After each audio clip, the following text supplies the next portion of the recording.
Hello guys, today we'll be covering a 2003 action family film called Agent Cody Banks. All relevant links and information for the film will be in the pinned comment below, so let's get into it.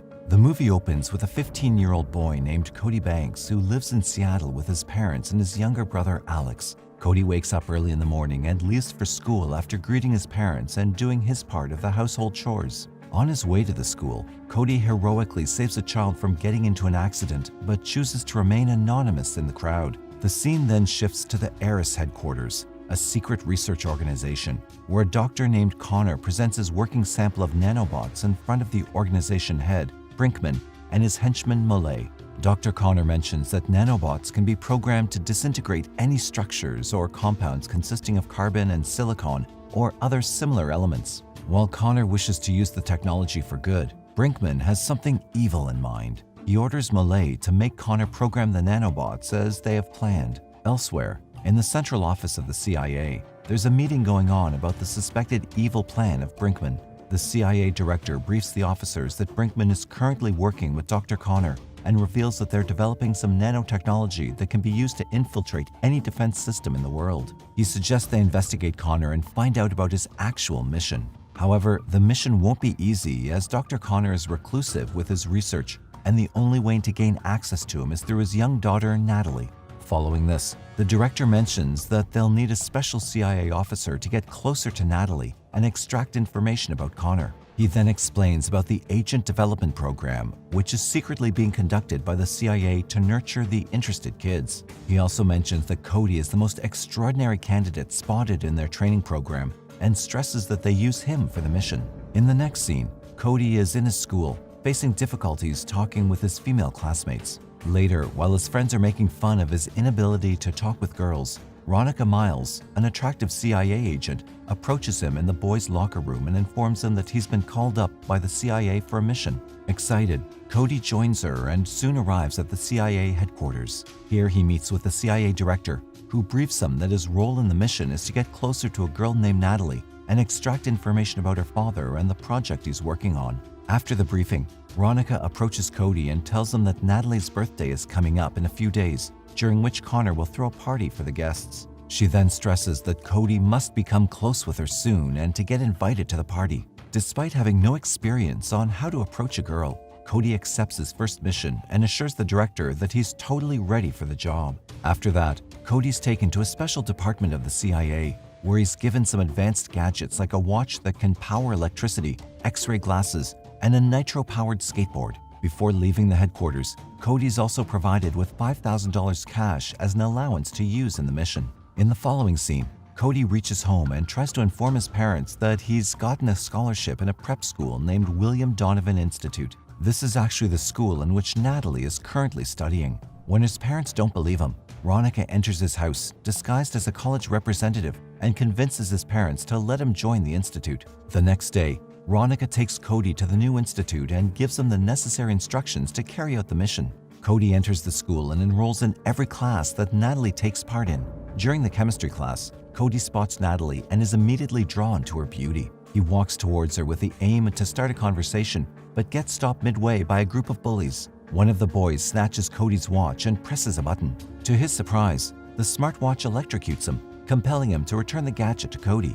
After the incident, Cody approaches Natalie and tries to talk to her, but because of his immediate nervousness in front of girls, he is unable to speak, and Natalie walks away, thinking that he's a weird guy. Later in the afternoon, Cody again gets a chance to interact with Natalie in their driving test. Natalie fails the test, but Cody drives the car with ease and passes the test, impressing her. In the following scene, Cody is attending his training session with Ronica, where she urges him to make a quick move to impress Natalie and be in her good books. Cody, however, makes an excuse of having less time for the mission because of his household chores and college homework.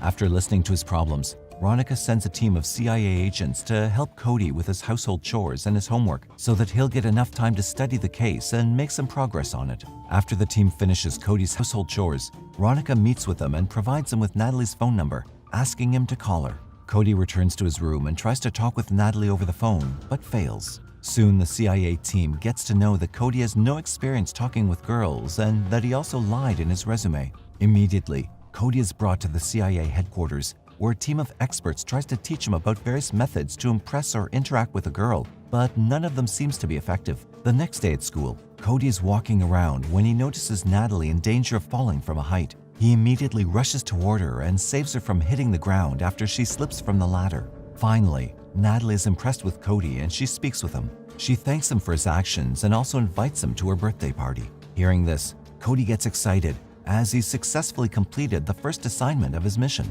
The scene then shifts to Natalie's birthday party, where Cody arrives in Veronica's car and immediately approaches Natalie, giving her a beautiful necklace with a tracker inside. Later, while looking around the house, Cody notices Dr. Connor conversing with Brinkman and entering a secret room. Seeing this, Cody also gathers his advanced gadgets and follows them. He manages to enter the secret room through an air vent and later discovers that the room is a laboratory where Dr. Connor is building the nanobots for Brinkman. After Brinkman and Connor leave, Cody manages to steal one of the nanobots and hide it in his advanced shoes. Unfortunately, the nanobots are programmed to destroy anything that comes in contact with it, causing it to damage Cody's shoe and ring an alarm. Despite the setback, Cody manages to get out of the laboratory without getting caught. After a while, as Cody's planning to leave the party, he's attacked by a group of bullies who try to throw him into the pool. However, he displays his CIA defensive moves and knocks out each of the bullies, impressing the crowd and making them cheer for him. The next day, the brawl between Cody and the bullies gets printed in the school newspaper, and Cody's removed from the assignment by the CIA. He tries his best to persuade Veronica to let him stay on the team, but she snatches his ID card and suggests he stay away from Natalie. Meanwhile, after Dr. Connor refuses to help him with his evil plans, Brinkman dispatches Malay and his men to capture Natalie and transport her to his headquarters in the Cascade Mountains. Elsewhere, Cody and Natalie enjoy ice cream at a restaurant, despite Veronica's orders. Cody tries to explain everything to Natalie, but just then, Malay and his crew arrive at the restaurant, assault Cody, and kidnap Natalie. With this, Cody gets suspended from the entire mission and is asked to return back to his normal life.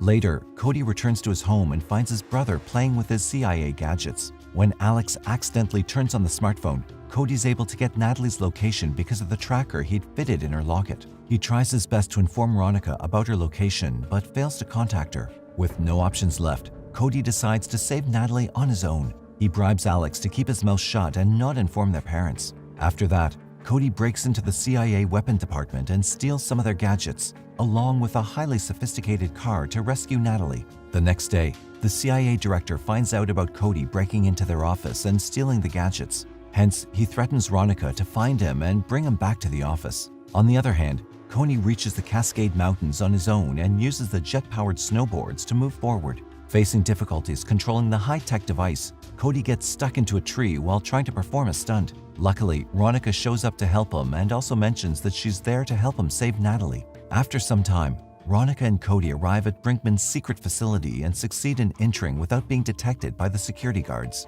Following this, Cody moves forward in the search of Natalie while Veronica starts planting bombs around the facility. Soon, Cody spots Natalie inside a room and approaches her.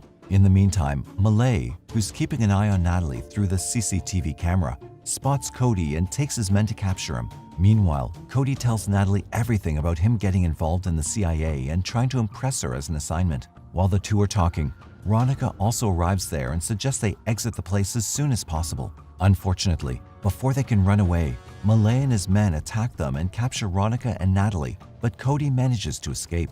In the next scene, Natalie and Veronica are brought to Brinkman, where he threatens Dr. Connor to finish up his programming or else he'll eliminate Natalie. Elsewhere, Cody activates the bombs that Veronica fitted around the building earlier and causes an explosion, which distracts Brinkman and his crew. During the chaos, Natalie and Veronica manage to free themselves from the henchmen, with Natalie putting an ice cube containing nanobots inside Brinkman's mouth. Molay locates the remote in time to prevent the bots from activating, but Connor tells them that he's already damaged the remote. Meanwhile, Cody attacks Molay, and the nanobots start disintegrating Brinkman's body. Before the facility completely collapses, Cody and Veronica, along with Connor and Natalie, try to escape from there in a helicopter, but sadly the exit door gets jammed. Right then, Cody grabs some ice cubes containing nanobots and throws them at the jammed door, causing the nanobots to react with the door and destroy it. With the door destroyed, Veronica takes the helicopter out of the facility, but Cody gets attacked by an injured Malay.